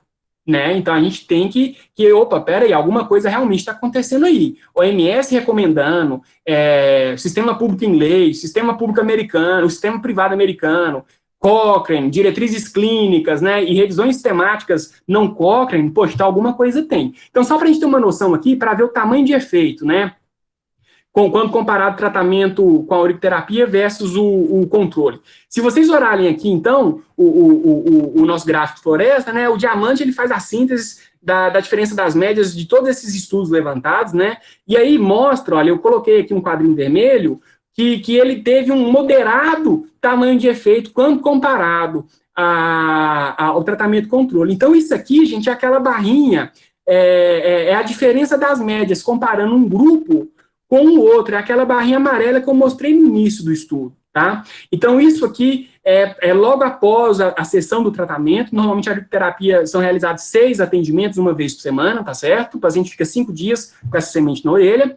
E essa meta-análise, ela já quis avaliar o efeito a longo prazo da auriculoterapia. Então, depois que o paciente terminou esses 6 atendimentos, aí depois de um mês, ele volta para ser reavaliado, um mês sem fazer nada. Mesmo assim, o efeito da auriculoterapia se manteve no paciente com dor lombar, tendo um tamanho de efeito alto quando comparado ao grupo controle, tá certo? Agora vamos trazer alguns ensaios clínicos para a gente ter uma noção da diferença intragrupo, comparado do pré com o pós, né? Esse aqui é um estudo de alta qualidade metodológica, né? Que avaliou o efeito da auriculoterapia para uma condição aguda, que é o pós-operatório imediato de artroplastia total de joelho, né, que é aí uma complicação, uma evolução do paciente com artrose de joelho que não consegue ter um controle efetivo aí na atenção básica e no ambulatório, né. Então, olha só, esse estudo ele usou como desfecho o uso de morfina, né, então a gente pode ver que o grupo que realizou a acupressão auricular, né, ele, no final do 3º dia, utilizou uma menor dosagem de morfina. Então, imagine isso como custo para um hospital, ou mesmo de efeitos adversos para o paciente, como a questão da motilidade intestinal, né, e outros efeitos que a morfina, deletérios que a morfina causa no corpo, né. E também, esse estudo já ameaçou fazer um desfecho de uma função relacionada à articulação do joelho, que é a amplitude de movimento articular, né? Foi um desfecho clinicamente relevante, né? Então, por exemplo, no 3º dia PO, o grupo intervenção, ele atingiu uma flexão de joelho de 71 graus, comparado ao grupo controle que realizou uma flexão de 66 graus. Então, a diferença de 5 graus é clinicamente relevante, mas que bacana, já extrapola um pouquinho para desfechos secundários, que às vezes pode ser interessante eu realizar na pesquisa com aurículo, né? Tá bom, professor, além de artroplastia de joelho, existem outras condições agudas, osteomusculares, relacionadas à dor, que tem pesquisa? Sim. Aqui o Zichenko, lembra que eu falei dele? Em 2005, ele publicou esse estudo na PEN, né? Também de alta qualidade metodológica, que ele quis comparar o efeito da acupuntura real utilizando agulhas semipermanentes, comparado ao controle, que foi um tratamento placebo, né? Então, o que é esse tratamento real? É você utilizar aqueles pontos que, na sua avaliação, estavam sensíveis à palpação, né? E que tem relação com a história do paciente. E o que é o efeito placebo? É você estimular pontos que não possuem nenhuma correlação teórica, filosófica, né? Com aquela queixa de dor, né? Então, você tem que conhecer das teorias da medicina tradicional chinesa para fazer um desenho do estudo adequado, né? E o que ele encontrou? Que a auriculoterapia verdadeira foi mais eficaz do que a auriculoterapia placebo para o desfecho, necessidade de medicamento analgésico, né? E aí, lembra que a gente viu no início, gente, estudos em modelo animal mostrando um possível efeito da auriculoterapia para modulação da inflamação? Será que isso se reproduz em humano? Porque o resultado encontrado em animais não necessariamente será replicado em humanos, porque o humano está mais sujeito aí aos fatores de contexto, né? Pessoal, conta para pagar, dívida, né? Um ambiente. Então, é necessário uma pesquisa translacional, né? Uma pesquisa clínica para avaliar se a gente consegue reproduzir. E olha que bacana. Já existem, existem 5 estudos, né? Que teve como desfecho pacientes com dor, e um dos desfechos foi citocinas inflamatórias, os biomarcadores, né? Mas esse estudo aqui, publicado na Pain Medicine, que é uma das 3 ou 4 melhores revistas de dor que a gente tem no mundo, né? Ele avaliou o efeito da acupuntura auricular, né? no pós-operatório de pacientes com artrodese cervical. Então, pacientes que, de certa vez, evoluindo com uma dor cervical intensa aí, né, alguma complicação que foi necessário fazer a estabilização da vértebra superior e inferior, né, e aí eles mediram os marcadores inflamatórios, né, então, as interleucinas, o fator de necrose tumoral alfa, e olhem só, gente, a diferença da avaliação do baseline para o final do tratamento. A gente nota que houve uma redução estatisticamente significante no grupo que realizou a auriculoterapia verdadeira comparada ao placebo, né? Mas eu esqueci de falar na apresentação, eu sou fisioterapeuta, sou professor aqui da Universidade Federal do Ceará, entrei no concurso para fisioterapia em saúde coletiva, né? Então a minha linha de intervenção é atenção primária às condições musculoesqueléticas, porque a gente sabe, da forma como o nosso sistema é organizado, a atenção primária tem que resolver 80% da demanda que chega no SUS, para só cerca de 15% subir para o ambulatório e 5% ir para o hospital. Senão acontece o que está hoje, né? Leitos cheios, demanda reprimida, né? Então, sistema de saúde com atenção primária fraca, não resolutiva, não desafoga o sistema. Então, o meu interesse é descobrir quais recursos terapêuticos não farmacológicos podem potencializar o meu resultado no tratamento do paciente com condições musculoesqueléticas, né? Por isso que eu trabalho com as PICs da medicina chinesa associada à fisioterapia e outros recursos. Mas, enfim, agora a gente vai entrar numa parte de estudos clínicos, né, que foram realizados na atenção primária para pacientes com dor crônica, né, então dor crônica lombar. Jorge Vaz, ele é um médico de saúde da família da Espanha, do Sistema Espanhol de Saúde, né, que é o cara que possui os papers de maior qualidade metodológica e com maior número de participantes. Então, esse paper dele, pelo meu conhecimento, é o estudo em auriculoterapia que possui o maior número de participantes, 265 participantes divididos em 2 grupos, então adultos e idosos com dor lombar crônica, maior em queixa há mais de 3 meses, né? E o que ele avaliou?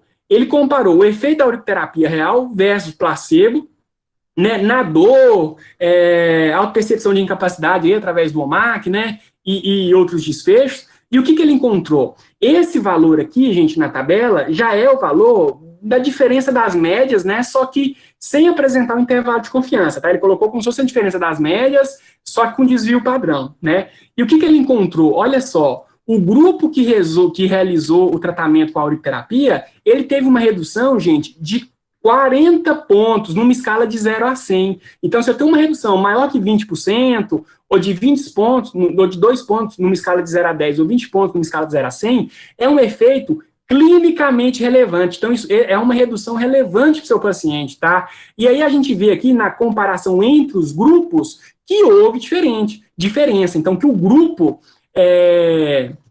auriculoterapia verdadeira, ele promoveu um efeito maior do que o auriculoterapia placebo. Mas olha que a auriculoterapia placebo também melhorou. Poxa, professor, então, mesmo se eu fazer a auriculoterapia errado, meu paciente vai melhorar? Gente, com qualquer outro recurso terapêutico, mesmo você fazendo errado, ele vai ter uma melhora por causa daqueles fatores de confusão. Por isso que é importante fazer um ensaio clínico controlado, randomizado, tá? E aí, agora em 2019, esse estudo foi muito legal, porque a equipe do Jorge Vaz, a pergunta dele foi o seguinte, olha, na atenção primária aqui da Espanha, chega muita gestante com dor lombar, né? É uma demanda enorme, muitas gestantes não vão poder ficar fazendo uso aí de analgésico, medicamento, às vezes pela condição da gestação, 35ª semana, 36ª, a barriga muito grande, não consegue fazer atividade física, então vai para ela para ficar fazendo caminhada, vai para ela para fazer exercício terapêutico, qual outro recurso que eu consigo modular a dor? Né, tanto essa dor de origem mecânica, como também uma dor aí de origem mais emocional, do sistema límbico, né? Então, essa foi, né, a questão que moveu esse estudo, e ele quis comparar o quê? O efeito da acupuntura auricular verdadeira associado ao tratamento padrão. O que é o tratamento padrão? Uso de medicamento quando necessário, consulta com médico, consulta com fisioterapeuta, né? Realização de exercício terapêutico e orientação em dor, né? Todos os grupos fizeram isso, tá? Mas um grupo foi adicionado à acupuntura verdadeira, outro grupo foi adicionado à acupuntura em pontos não específicos. Lembra do estudo do Zichenko? Pontos não específicos, ao pegar outros pontos que possuem recomendação, sei lá, para indigestão, e não possuem recomendação para dor musculoesquelética, tá? Então, é uma acupuntura realizada em pontos não específicos. O outro grupo foi a realização do tratamento placebo. Então, em vez de colocar o adesivo com a sementinha, colocou só o adesivo e pediu para o paciente ficar apertando. Lembrando que isso também não sei se é um placebo adequado, porque a própria acupressão, né, o estímulo do tecido, por causa ali dos mecanoreceptores, já vai causar uma aferência para o cérebro, uma percepção cortical, né? Então, isso também já pode modular uma resposta analgésica. E o último grupo foi só o tratamento padrão. Então, a pergunta dele, basicamente, é: associar a auriculoterapia ao tratamento padrão potencializa o meu efeito terapêutico para gestantes? Quem realizou a auriculoterapia? Parteira, gente. Lá no sistema de atenção primária na Espanha, o trabalho das parteiras junto a essa população é muito comum.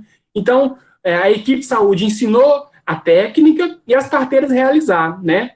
Então, foram 2 atendimentos, aí a gestante foi para o parto, deu à luz, e aí depois de 3 meses pós-parto, essa gestante, ela retornou. Olha o resultado, gente, para o grupo que realizou a acupuntura verdadeira. A gente vê aqui na primeira linha que os grupos eram similares, né, na linha de base, mas após, olha só o valor da média de dor para o grupo que realizou a acupuntura verdadeira, né? Se eu for pegar aqui na segunda semana, eu saí de 75, uma escala de 0 a 10, então uma dor de alta intensidade, e fui para uma dor de baixa intensidade, né? Então, uma dor de 0 a 30 é considerada de baixa intensidade, né? De 40 a 60, moderada intensidade, de 7 a 9, alta, e 10, incapacitante. Então, eu retirei as minhas pacientes de um estado de dor de alta intensidade. Imagina o impacto dessa dor para o sono, para a execução das suas tarefas diárias, né? Para sua participação social, o ânimo para ir para uma festa, para uma igreja, para um culto, para dançar, para qualquer coisa, né? Então, a simples adição de uma auriculoterapia, um recurso hoje seguro, barato, eu consegui mostrar que tem um impacto para a dor da minha paciente. E também aqui o questionário de autopercepção de incapacidade em pacientes com dor lombar, o Roland Morris, né? Também mostrou aí um resultado para incapacidade, né? E aí, para concluir, o que fica de pergunta ainda, né? Então, a gente já sabe que a auriculoterapia é eficaz, é efetiva para o tratamento do paciente com dor lombar, né? Principalmente dor cervical, e a gente não pode generalizar, né? Toda dor a auriculoterapia vai tratar? Não sei, tem que fazer pesquisa. Mas, pelo menos, dor crônica em paciente com dor lombar é eficaz. Paciente com dor cervical aguda devido a um processo cirúrgico de artrodese também se mostrou eficaz, né? Artroplastia de joelho se mostrou eficaz, artroplastia de quadril se mostrou eficaz. Meta-análise estão mostrando isso? Então, sim, né? Mas o que ainda fica, te pergunto? A questão da dose-resposta, gente. Qual que é a dose-resposta ideal para a auriculoterapia, né? O que essa dose-resposta, quando a gente está no universo da acupuntura? Envolve seleção dos acupontos, então são mais de 720 pontos no corpo catalogados, né? Só na orelha são 112. O tempo de estimulação, se vai deixar 10, 15, 20 minutos, será que isso impacta?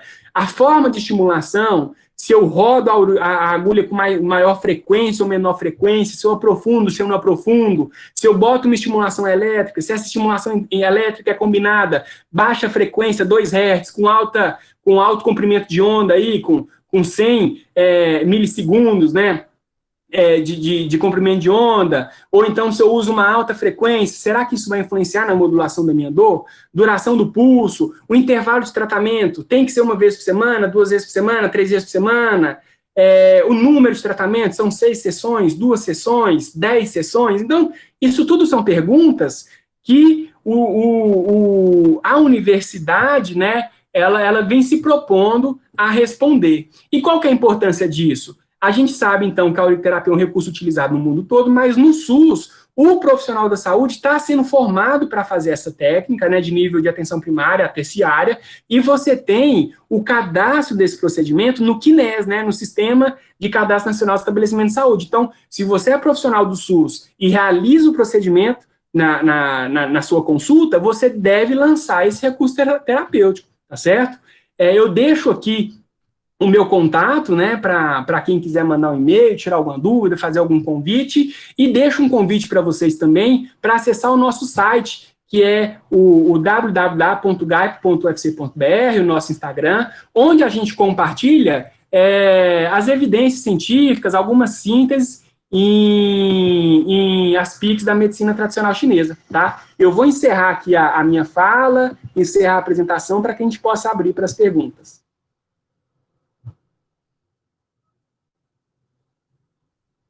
Voltamos para a tela inicial?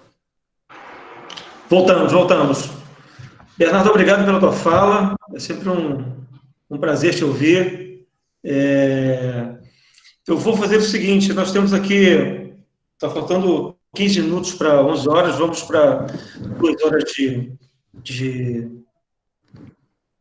trocas, né? Eu vou abrir, apesar de eu ter algumas questões, eu prefiro abrir para o nosso público e ver quem está disposto a fazer perguntas. Gente, a gente está com o canal aberto para vocês, fiquem à vontade. Lucas, vai dando uma olhada no chat e ver se alguém está escrevendo pergunta, porque pode ser que alguém esteja tímido de aparecer ao vivo aqui, né? E tenha escrito alguma pergunta no chat. Moisés, eu acho que o Lucas saiu, mas tem uma pergunta aqui. Posso falar? Claro. Musicoterapia e dor. O que há de evidências para dor crônica? Pergunta da Cecília.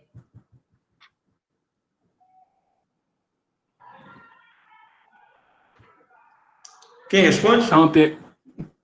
Olha, eu como não é um recurso de estudo, então eu não tenho leitura para poder responder essa pergunta com exatidão. Ok. Tem outra pergunta aqui. A Maria Luísa está perguntando se os piercings e os brincos na orelha podem interferir na auriculoterapia. Olha, de resposta popular, nada científica, né? Existem muitos mitos dizendo que o piercing, o alargador de orelha, ele pode causar aí uma lesão tecidual que vai comprometer os pontos de acupuntura, mas eu não tenho também conhecimento de nenhum estudo que tenha avaliado aí realmente a validade desse efeito. Então, a minha resposta, com base simplesmente assim, empírica, é que eu creio que não, tá? Do ponto de vista neurofisiológico, tá? Mas do energético aí, possa ter alguma explicação, mas eu não consigo realizar. Eu só achei essas duas perguntas aqui no chat. Boa noite, Bernardo. Escuta. Oi. O André. Professor André Bonavita, da Universidade UFRJ Macaé também, André. Boa noite, professor. Boa noite a todos. Bernardo, boa noite, eu gostei muito de sua apresentação. Eu tenho duas perguntas. Existe modelo animal para estudo da auriculoterapia? Dá para fazer em camundongo ou em rato? E uma segunda pergunta, você tem algum dado, tem alguma publicação com auriculoterapia e dor neuropática associada à quimioterapia? Tá. Olha, a minha praia, ela é mais clínica, tá? Então, estudos clínicos e no contexto da saúde pública, certo?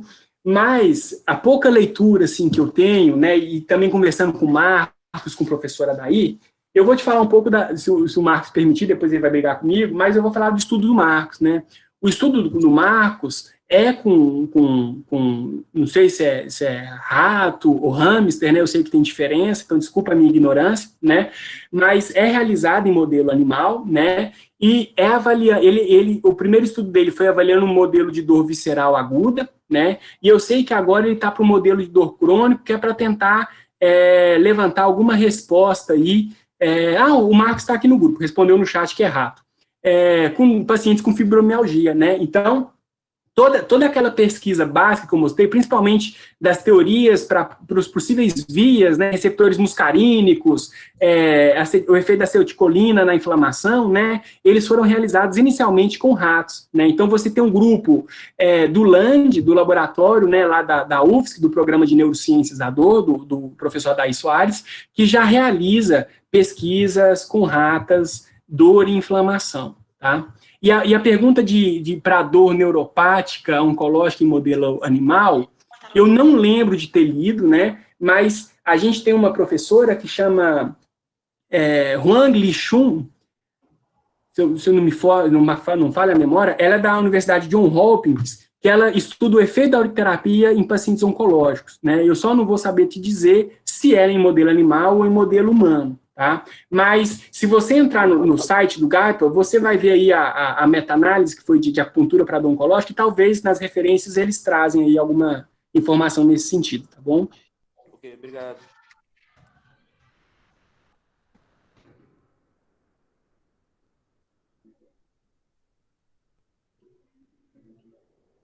Mais alguém? Ô, Marcos, se você tiver aí no chat, liga o microfone, dá uma resposta ou faz uma pergunta.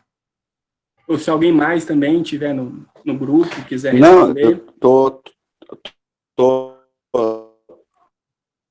tô aqui ouvindo, parabéns para vocês, um abraço para o Felipe Reis, um abraço para ti, Bernardo, parabéns, foram 2 grandes aulas. Acho que tu respondeu bem, a gente tem modelos lá no laboratório que mimetizam condições clínicas, né? Eu trabalhei no mestrado com modelo de dor visceral e dor somática, né? Utilizei, então, intervenções com estimulação auricular, estimulação mecânica, né? Não usei nenhum recurso de eletroestimulação. Eu continuei esses estudos com dor crônica, agora no doutorado também, inicialmente na primeira fase com modelo animal. A gente tem um modelo que a gente mimetiza a condição de fibromialgia no animal, quer dizer, o animal ele tem, além de dor generalizada, ele tem uma condição emocional também, tipo depressão, né? A gente, então, promove testes comportamentais de memória, de depressão, né? Além de avaliação de dor no animal. E a gente continuou, então, com a intervenção terapêutica com estimulação auricular desses animais. Eu não posso ainda falar dos dados aqui, né, mas existe diferença entre uma intervenção de estimulação auricular numa condição aguda e numa condição crônica. Tu sabe bem disso, Bernardo, porque a gente conversa muito, né? E agora, na segunda fase, a gente entra, então, translacionando isso para humanos, né? Então, para mulheres com fibromialgia, né? Então, hoje a gente consegue mimetizar em laboratório inúmeras condições clínicas, né? E também inúmeras intervenções que são feitas na clínica, né? Então, para se ter uma ideia, já existe um mapa padronizado de pontos, tanto de acupuntura em vários animais, em roedores também. A gente tem modelos de mapa em acupuntura em rato e mapa de acupuntura auricular em rato também. Então, tudo isso que o Bernardo passou para vocês falando de mecanismos são pesquisas pré-clínicas, né? São pesquisas, muitas delas com roedores, a maioria com ratos, né? Mas tem pesquisas com felinos, com gatos, tem pesquisa com cachorro, né? Mas a grande maioria é com roedores, realmente, né? É isso aí. Professor Marcos, obrigado pela presença, pela fala, pela participação. Alguém mais com... Eu vi uma pergunta bacana aqui, que eu acho que foi se tem alguém na USP que realiza pesquisa com auriculoterapia e desfechos relacionados à saúde mental. Tem sim, gente. Tem a Kurebayashi. Eu não vou lembrar o primeiro nome dela, me desculpem, tá? Ela é enfermeira, eu não sei se é do departamento de enfermagem, ou do programa de mestrado, doutorado em enfermagem, né? Que também possui um número expressivo de publicações nessa área, tanto a acupuntura para dor, mas muito mais ligada a desfechos em saúde mental, né? Mas tem sim, tá? Eu acho que é na USP de São Paulo. Só você digitar Kurebayashi com K, você deve encontrar algumas coisas, tá? Puxa, é Kurebayashi, eu não vou saber pronunciar, mas começa K, U, B, tenta escrever do jeito que eu tô falando, aí bota auriculoterapia, Cielo, que deve sair alguma coisa aí no Google, e depois você joga isso no PubMed e só clicar no nome dela que abre as publicações dela, tá?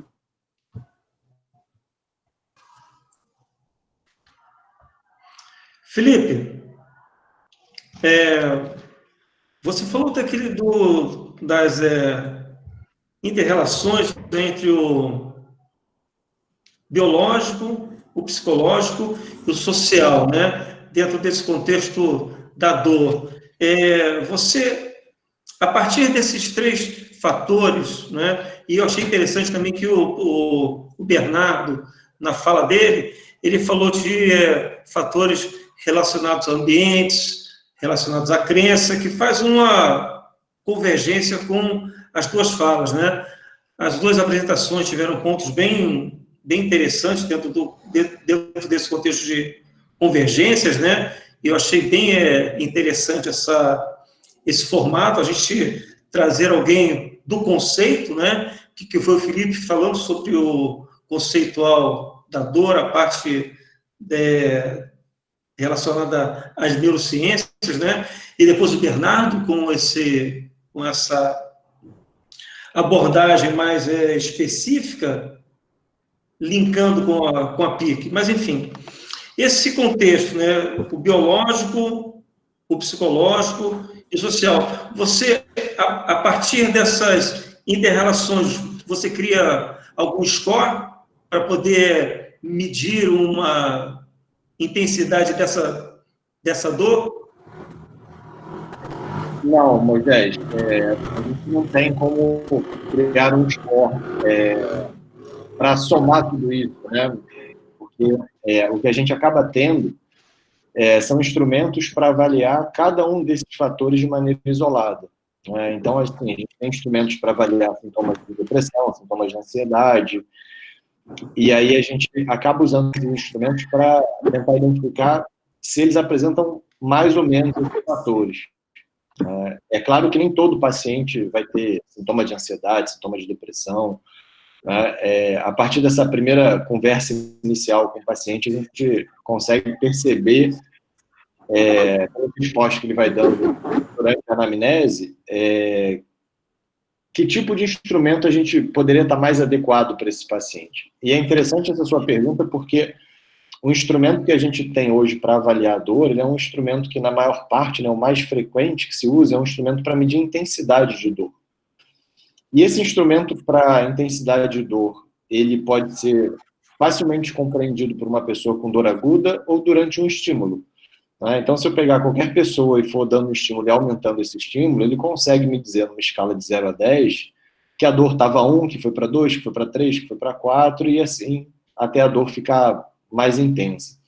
Agora, quando um paciente convive com dor, né, que são o caso das pessoas com dor crônica, e você pergunta para o paciente assim, qual a sua intensidade de dor hoje? Ele fala assim, 10. Né? Mas quando ele fala 10, esse paciente que tem a dor no joelho, ele veio andando, ele pegou trem, ele, subiu escada. Por que ele falou que a dor dele é a dor de maior intensidade? Porque nessas situações de dor crônica, ele coloca nesse pacote da intensidade de dor o quanto essa dor enche o saco dele. Né? O quanto ela atrapalha ele para dormir, o quanto atrapalha na atividade do dia a dia, o quanto ela impacta no trabalho. Então ele fala, olha, essa dor para mim é 10, mas isso não necessariamente está diretamente relacionado com intensidade. Está muito mais relacionado com a presença de dor na minha vida. Né? E até fica muito difícil do paciente, né, a capacidade de se conhecer, né, do self, essa capacidade é muito restrita para nós, né, e nós não conseguimos entender todos os fatores, né, quando a gente consegue entender e reconhecer todos os fatores que podem estar contribuindo. A gente sempre acaba tendendo, né, o paciente sempre acaba tendendo para um lado mais biológico mesmo, de tentar fazer exame, de tentar ir para um monte de especialista diferente, né, em busca de uma causa, né, para a dor dele. Então, essa incapacidade dele entender esses múltiplos fatores acaba fazendo com que ele, no momento que você pergunta uma intensidade de dor, ele fala que ele está com 10 de dor, mas ele veio andando, ele está sentado conversando com você, né? Quando 10 seria aquela dor que, teoricamente, está insuportável, né? É a pior dor da vida dele, né? Sim. A gente está com uma pergunta da Sabrina Pires, e ela fala assim, como as doenças emocionais, como a depressão, ocasionam certas dores recorrentes. Seria possível, após a cura dessas doenças emocionais, as dores se tornarem crônicas e permanecerem no paciente? Então, a gente hoje sabe o seguinte, a gente sabe que, como algumas desordens de humor, como a depressão, como eu falei, né, a depressão é um fator de risco para dor lombar crônica, ou seja, uma pessoa que não sente dor lombar, desenvolver depressão, essa pessoa tem 4 vezes mais chance de desenvolver dor lombar. A gente sabe isso. Agora, qual é o mecanismo por trás? A gente não consegue ainda saber qual é o mecanismo por trás disso. O que acontece, por exemplo, no cérebro, que faz com que muitas vezes esses pacientes com depressão desenvolvam uma dor generalizada também, né? Então, às vezes esses pacientes acabam recebendo, por exemplo, diagnóstico de fibromialgia, né? E é muito interessante a gente trazer esse pensamento, Moisés, que, por exemplo, crianças e adolescentes que sofreram eventos adversos na infância, né, tipo violência, qualquer tipo de violência, eles apresentam um risco maior de desenvolver dor crônica quando adultos. Então, é muito frequente, a gente, por exemplo, a gente fez um ensaio clínico em São Paulo, em que a gente tinha um grupo de pessoas com fibromialgia, e eram geralmente mulheres jovens, né? Estavam ali de 20 a 35 anos. E quando a gente perguntou, a gente incluiu uma pergunta depois para essa amostra, a gente perguntou para elas se elas tinham sofrido algum tipo de violência durante a adolescência. E assim, o que chamou a atenção da gente foi que mais de 80% relatou ter sofrido algum tipo de violência, né, prévia na infância, né? Então, assim, não existe uma relação de causa e efeito, mas o que a gente sabe hoje é que criança e adolescente que sofreram esses eventos adversos, desde briga dos pais, né, ou sofreram em si mesmo, eles são mais propensos a desenvolver dor crônica quando adultos, né? E a gente traz essa questão porque viver em ambientes socialmente desfavoráveis também contribuem para essas pessoas desenvolverem dor no futuro. Então, é uma realidade que a gente enfrenta hoje, né, principalmente com as condições socioeconômicas de algumas regiões, essas crianças vivendo expostas a essa realidade, a gente consegue entender que existe uma grande possibilidade de se tornarem adultos, né, com dor crônica.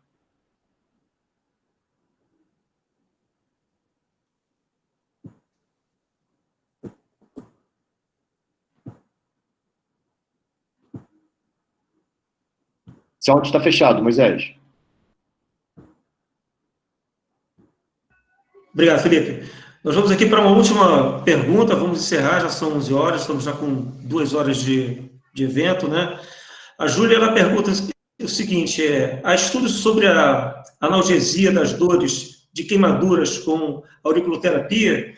Como seria definido um ponto para uma lesão na pele? Bernardo, isso é para ti. Olha, na dor... bom, se for uma queimadura, então, que ainda não é uma queimadura recente, não está relacionada aos efeitos adversos de uma má cicatrização, né, de alguma disfunção aí da parte da cicatriz, eu vou te falar o seguinte, eu não conheço nenhum estudo, né, que avaliou o efeito da aurículo na dor nessa população, né.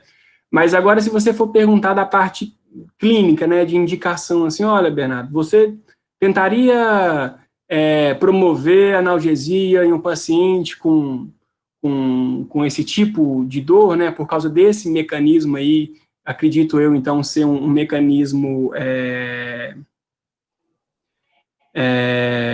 me fugiu agora o termo, nociplástico, neuropático e noceptivo, isso. Então, essa dor de origem noceptiva, Então, a auriculoterapia, do ponto de vista clínico, teria indicação, né? Mas eu não conheço nenhum estudo.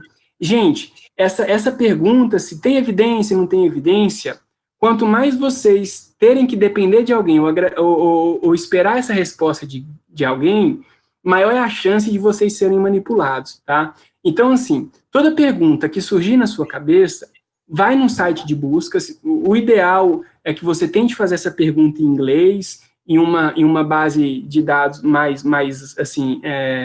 seletiva, como o PubMed, por exemplo, tá? Para te trazer mais ou menos o que há de qualidade em estudo, mas você digita o nome da condição de saúde em inglês e a terapia do seu interesse, um jeito mais simples de você essa busca, né? E aí vai sair assim, não sei, pode sair 1.000 estudos, como pode sair 30.000 estudos, e aí você vai ter uma dificuldade de poder selecionar esses estudos. Mas lá na barra da esquerda, existe uns filtros que é revisões temáticas, ensaios clínicos, né?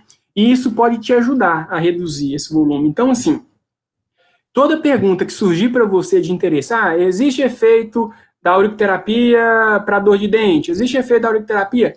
Faz essa pergunta nas bases de dados, né? Agora, se você for na Pedro, o que é o bacana da Pedro? Que a Pedro, ela traz diretrizes clínicas, revisões temáticas e ensaios clínicos. Na Pedro, ela já para os ensaios clínicos, ela traz um score da qualidade metodológica desse estudo. Então, você jogou essa pergunta, né? O nome como é que é a queimadura de pele em inglês, qual é o nome para o termo, né? O descritor para esse problema, uma palavra-chave. Você coloca o nome da intervenção e a Pedro vai te trazer aí uma lista desses artigos. É só você selecionar o com maior score e fazer a leitura para ver qual foi o resultado, tá? Mas eu não tenho conhecimento. Eu acabo, gente, lendo mais coisas assim, de dor crônica, né? Porque como eu tô na atenção básica, ensinando meus alunos na atenção básica, com meu projeto de extensão, o que chega para mim é dor lombar, dor no ombro e dor no joelho. Então, dificilmente eu fujo disso, né? Mas se alguém, olha, pessoal, saiu um estudo, dá uma lida, né? Mas outros tipos de dores, assim, eu não tenho nem conhecimento e nem leitura, tá, gente? Então, eu prefiro não opinar. Bernardo, mais uma vez obrigado. Felipe, mais uma vez obrigado. Foi um prazer te conhecer. Bernardo, foi um prazer estar mais uma vez contigo. E eu espero que nós possamos ter mais e mais encontros desse tipo. E eu estou muito feliz aqui, os comentários e tudo mais. E a ideia é essa, né? Nós temos um canal de divulgação das práticas integrativas, né? Das PICs. Eu estou bem satisfeito com isso. Lucas, você tem alguma fala? Você está por aqui ainda? Não. A internet do Lucas caiu, ele pediu para avisar. Tá bom, então. Eu quero agradecer também a Liga Acadêmica de Neurociências, aqui da UFRJ Campus Macaé. Obrigada. Oi? Obrigada pelo convite, a Laneumar que agradece. E é só isso, gente. Vocês têm alguma fala final, Bernardo, Felipe? Eu gostaria de falar, então, agradecer pelo convite, eu fiquei muito contente, né? Agradecer também a presença do professor Felipe Reis, né? A gente acompanha muito o trabalho dele, sabe a expressão que ele tem nesse cenário de dor, né? A participação também dos ouvintes, a paciência de ficar 2 horas, né, ouvindo a gente e interagindo, né? Mas eu acho muito bacana essas oportunidades, porque a gente que está dentro da universidade, tentando estudar um pouquinho mais sobre PICs, iniciar pesquisas, né, tentar contribuir um pouco para isso, eu digo que a gente apanha dos dois lados, né. Quando você vai conversar com o pessoal das PICs, que é do chão mesmo, eles falam, ciência não é para PICs, o que você está fazendo querendo cientificar essas práticas milenares? Então a gente é mal visto. Na hora que a gente está dentro da universidade e vai conversar com nossos pares, nós somos mal vistos, porque você mexe com charlatanismo, você é professor placebo, você está pesquisando, né, recurso terapêutico, coisa de doido, né? Então, a gente acaba, assim, não tendo um lugar, né? Vai para as PICs, o povo bate na gente por causa da ciência. vai para a ciência, o povo bate na gente por causa das PICs, né? Mas quando a gente dá um passo atrás e olha o que está sendo feito lá fora, né? Se a gente tenta buscar outros parâmetros, a gente vê que a medicina integrativa é uma realidade, né? Então, a cada, não sei aí, a cada 30 anos, 60 anos, os paradigmas vão se modificando, né? A própria aceitação do modelo da CIF, né, a Classificação Internacional de Incapacidade e Funcionalidade, pela OMS, né, para entender o processo de saúde e incapacitação, ele é um modelo biopsicossocial, né, então, o modelo biopsicossocial, ele dialoga muito com as PICs, porque as PICs também, ela traz um paradigma biopsicossocial, onde eu entendo o indivíduo inserido dentro de um contexto, eu entendo quais são os fatores de todo esse contexto que está envolvido aí para o seu processo de saúde e doença, né? Só que ela acaba utilizando outros referenciais teóricos, que não muitos o biomédico, mas dá para fazer ciência com PICs. Então, se for para deixar uma mensagem aqui para vocês, as PICs precisam de ciência, tá? Se você for pegar a própria Política Nacional de Práticas Integrativas, diretrizes da OMS, tem uma diretriz clara que é fomentar o desenvolvimento de pesquisas para avaliação de qualidade, segurança, eficácia e efetividade, tá? Então, não tem como fugir da ciência, gente. A gente tem a legitimação social, mas precisa da legitimação científica também.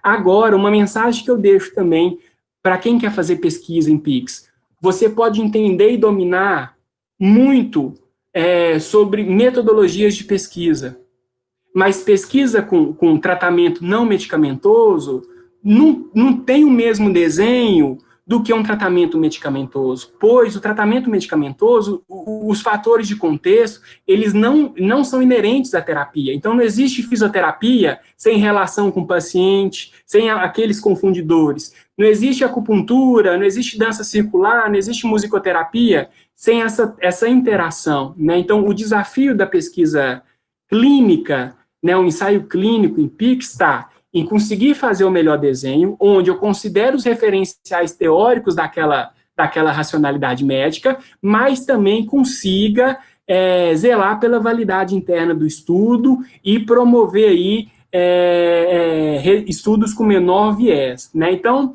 é essa a mensagem, assim, academia, vamos absorver mais o pessoal das PICs, e pessoal das PICs, vamos ler mais sobre ciência, né? Porque a gente tem que justamente buscar essa integração e não a visão alternativa de exclusão, ou é um ou é outro, assim, né? Então, é assim que eu me despeço de vocês. Moisés, tá desligado. Felipe, você tem alguma palavra final? Moisés, só queria realmente agradecer, né? Eu fiquei realmente, pro lado positivo, surpreso, né? A gente teve 100 pessoas aí na nossa sala, né? Numa sexta-feira à noite. Então, eu queria agradecer novamente o seu convite, agradecer a todo mundo que ficou aí até o final, né? Que está aí até o finalzinho. Agradecer a colaboração do Bernardo nessa apresentação, né? A gente não se conhecia só de rede social, então, foi uma forma também de nos aproximar. E dizer que eu estou à disposição para que vocês quiserem entender um pouquinho mais sobre dor, né? É só entrar em contato quando vocês quiserem, se eu puder ajudar. Tá bom? De resto, é só para se cuidarem nesse momento maluco que a gente está vivendo. Ok, muito obrigado. Reforçar aqui a presença do professor Marcos. Obrigado pela presença, pela fala. Obrigado pela presença de cada um. A Liga Acadêmica de Neuro. E é isso, gente. Encerramos. Muito, mas muito, muito, muito obrigado mesmo. Marcos, muito obrigado.